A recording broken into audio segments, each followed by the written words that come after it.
Welcome to the Dream Achievers podcast, where we focus on business owners and purpose-driven leaders in their local communities. We meet people every day where we shop, eat, and do life, and want to bring their stories to you each and every Wednesday. Now, let's get to this week's guest. Hey, welcome to another episode of Dream Achievers. This is Andy, and I've got Angela with me that probably many of you know that if you're in Russell County or the surrounding area, because she seems to be at everything, helping everybody. So, Angela, welcome so much to the podcast. How you doing? Thank you so much for having us. I'm doing very well. Well, I appreciate you. I know that you were a little bit under the weather, Yes. so appreciate being able to have a conversation today and kind of go through. We're right here on Main Street. We have a great view. Yeah, so you'll see, you might see yourself driving by as you watch this. But we're right here on Main Street in a building that has served many purposes. Yes, I get the history a lot from customers of what it used to be and how many times they came in here, and it's been a multitude of things. Yeah. I think that probably most know it as the Piggly Wiggly. Yes. With that, but you know, it's serving a lot of different purposes for you now. It has a lot of purpose now, yeah.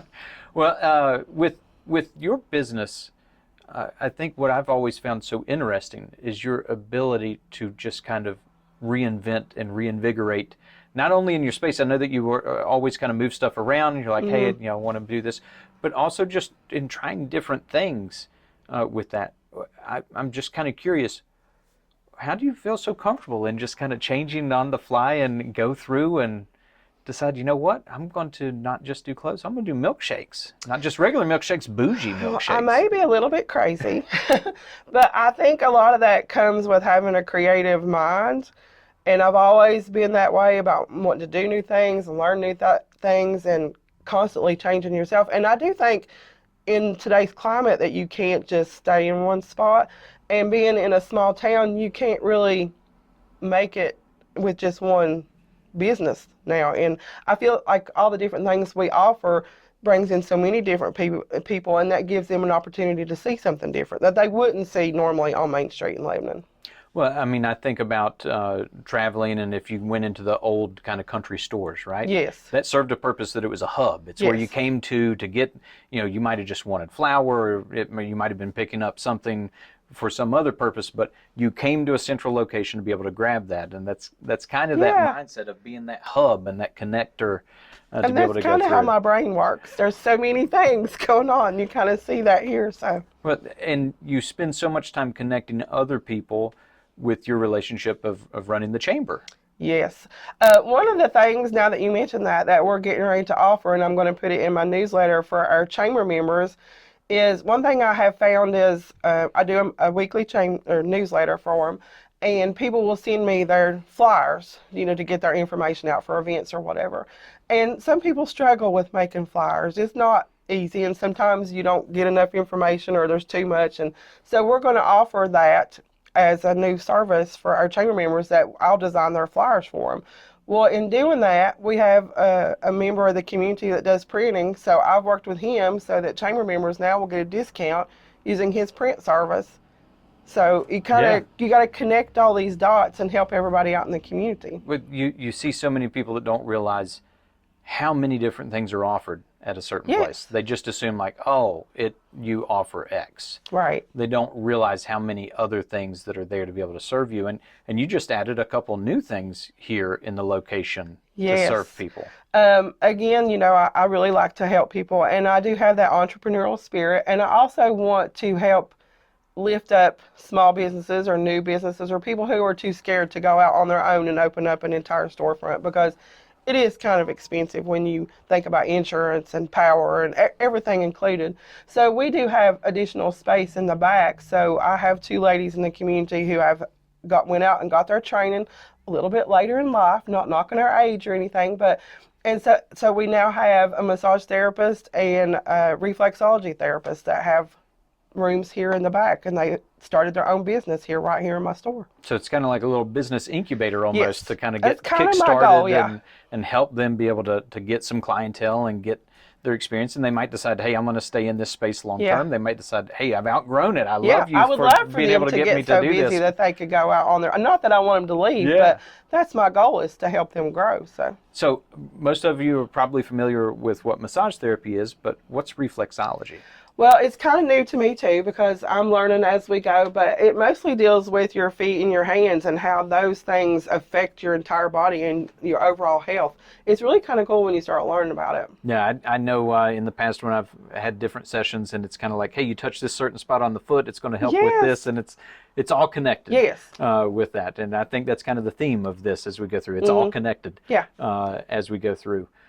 So one of the things that you've done over the last few years, at least for me with growing up here, you would see different chamber events and you would things going on, but it seems like there's a lot more focus on bringing the community to those events, not just the businesses, but bringing the community in.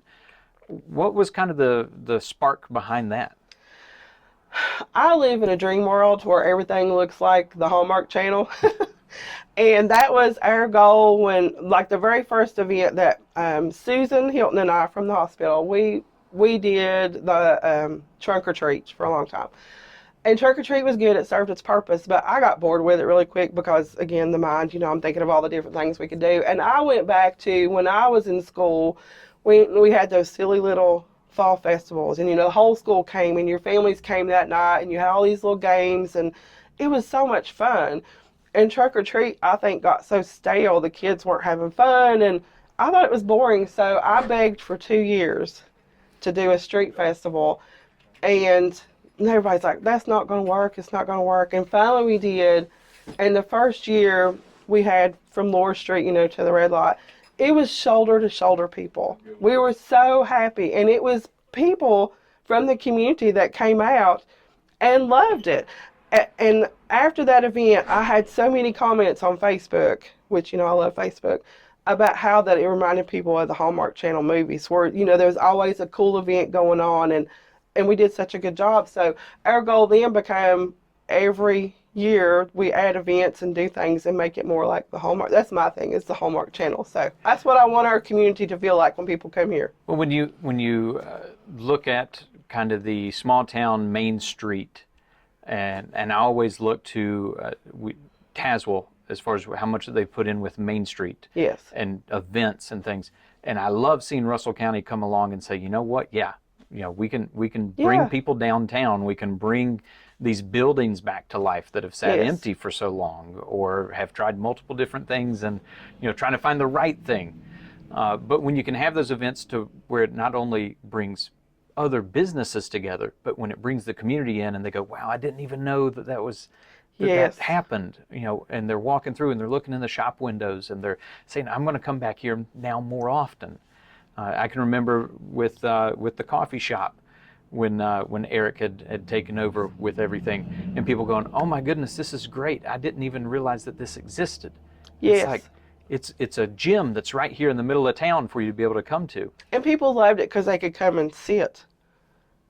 That was, years and years ago. I know we're all too young to remember, but I remember the stories about when the men would come and sit at the barber shop and talk, or sit wherever, and talk. And we didn't have that. We lost that community spirit. And that's what we're trying to bring back is have people come and sit and engage with each other and have family things right here in town. You don't have to leave Lebanon to have family time and social time. You can do it all right here. Now, with the chamber, you all have done a lot to just stay busy as well outside of that with different events. What are some of the ones that stick out to you that have really kind of turned the corner for the chamber or got a lot more people involved? Well, the Haunting on Main is huge. I think it's probably, I would say we rival anything going on in the county next to the fair, and only because the fair spread out longer time period. But last year we had nearly 5,000 people here on Main Street, which is insane. We have had to spread out, way up the street, but that's a lot of people in a very short amount of time. Our other big event, I think, for the chamber is the Holiday Bazaar, which has been going on for many years before I took over the chamber, but it's so good. We have maybe around 60 vendors at the Holiday Bazaar, but we have thousands of people that come that weekend to shop, and they come to shop. They have a good time. They look forward to it. People start asking me about it in the spring. When is it going to be? You know, and I'm like, let me get through the spring. But I mean, it's such a good event, and people come from outside of the community, outside of the county, come to that event. So that's two things that we're really, really proud of. And if somebody's not a member of the chamber now, what would you say is the benefit of joining your Chamber of Commerce? Networking with other small businesses. It's hard for a lot of businesses in our community are mom and pop owned. They are short staffed. They don't have enough team members or people working. A lot of times they're working by themselves. I work by myself a lot. And it's hard to get out and network. So one of the things that for our chamber meetings, because we have a monthly meeting, and it was always during lunch. Well, I saw that as an issue because not everybody can leave at lunchtime. So we've added a morning meeting. We try to do it every quarter, which allows you to come before you start work.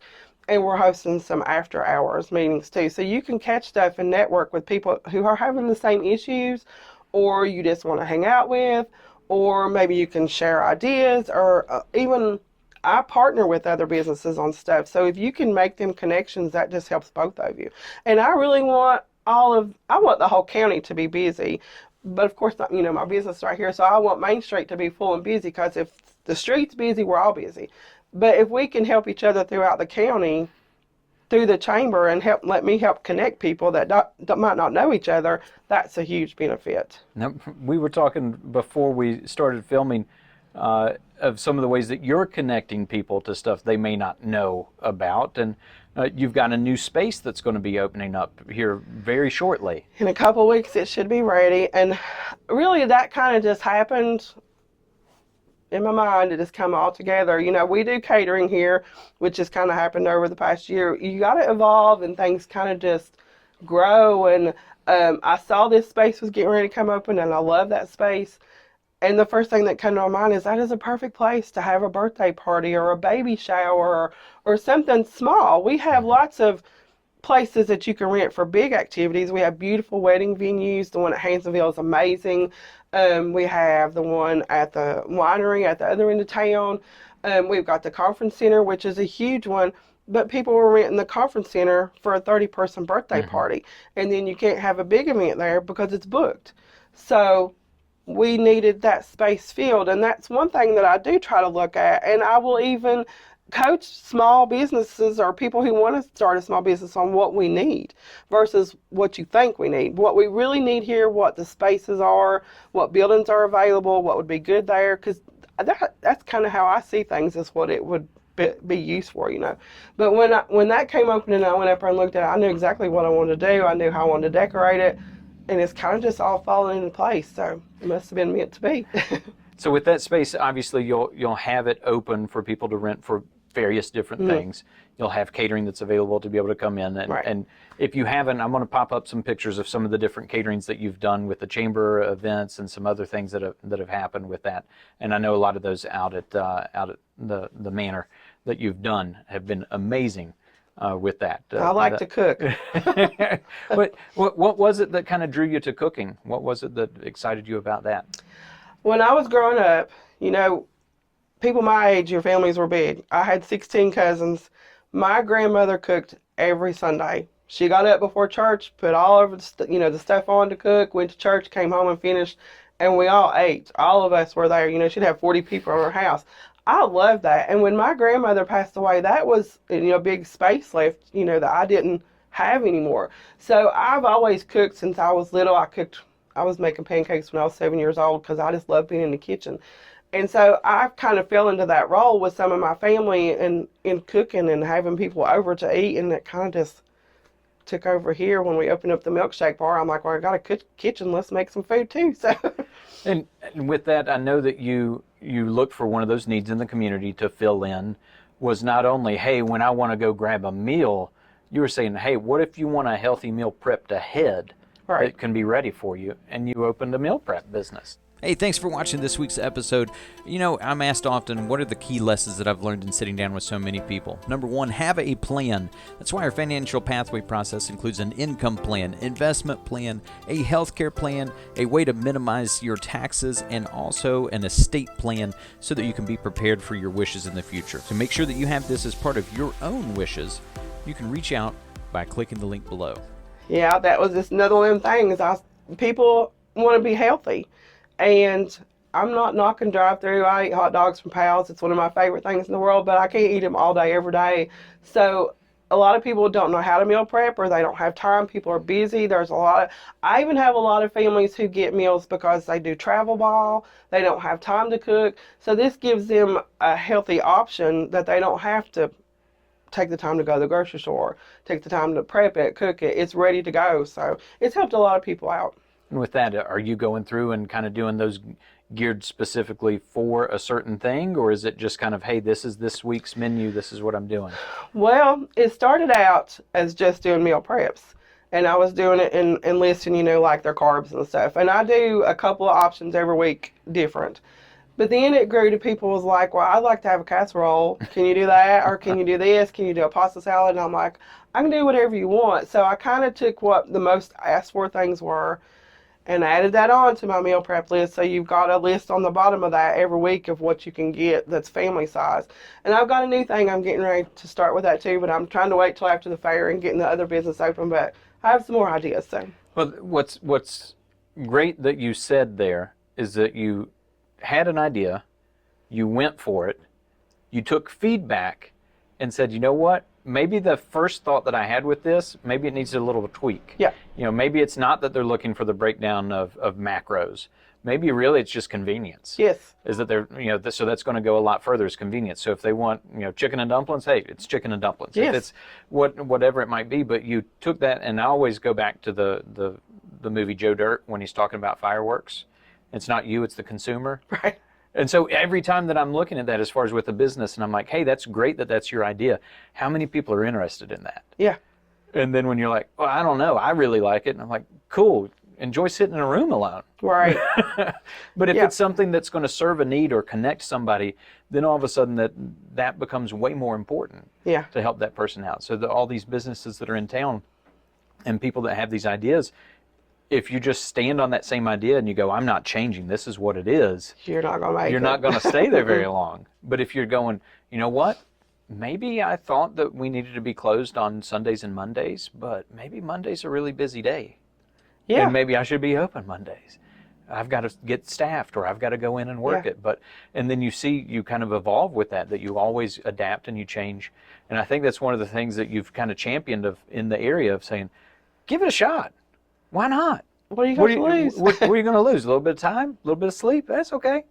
You can try it and see what happens, and if I need to change it around, that I can. Yeah. With using spaces that used to be cell rooms for you, that now you can have businesses in there that you're incubating and helping them get up, and you're not only relying on them to share it, but saying, hey, I'm going to share that you're doing this with all of my network. Right.